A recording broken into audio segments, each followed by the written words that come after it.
再來看台美對頂貿易協定哦，佮還未定案，也毋過外界是真煩惱講未來美國土豆若零關稅會影響到咱本土的土豆。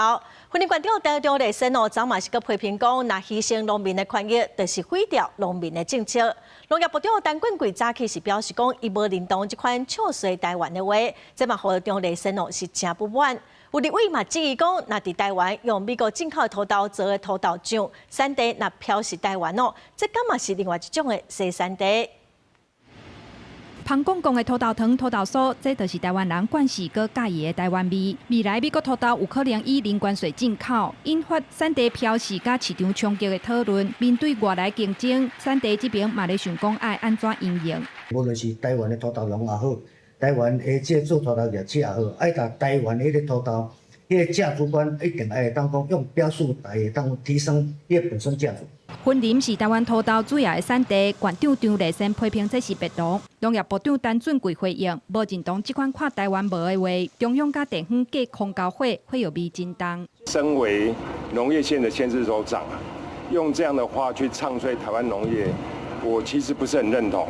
那農業的議題不應該當作被政治操作的一個議題。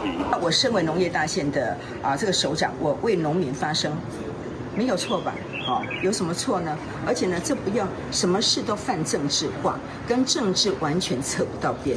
有立委質疑，在現行法規之下，進口土豆在台灣加工做土豆醬了後，就當標示台灣有生產地記錄，嘛擺脫本土市場。對此，陳俊貴強調，原物料形態已經改變，屬於實質轉型，符合規定。答應除了協助本土土豆產業升級轉型，未來嘛會打造台灣土豆的品牌。這是現在的食管法規定的，它進口來之後，它在台灣加工，它就變成 Made in Taiwan， 這才是真正的習產地。我們也會去爭取所有的國外進口的花生，它的原產地一定要標它的原產地，不能標台灣。國產土豆優勢是青、炭卡架個底，口感甲澎湃嘛有咱的特色。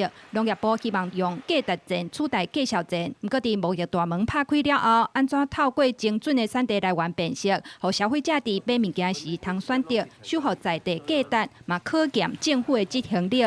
記者綜合報道。